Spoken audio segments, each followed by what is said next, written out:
Hi, in this video, you'll learn how to add a hyperlink inside the FlexiFunnels editor. First, open your project. Once you are in, select the text where you want to attach a hyperlink. Let's add it here. Double-click on the text. You will see this black inline bar above the text. Now select only this text. And click on the link icon. Add the URL here. Once added, select between these two options and click on Add Link.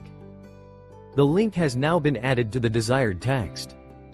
Now to check its functionality, click on Save and publish the page. Go to Action tab and click on the published URL. Once the page gets loaded, click on the text and you will see that your added link will open. Well done, you have successfully added a hyperlink to your content. Thanks for watching.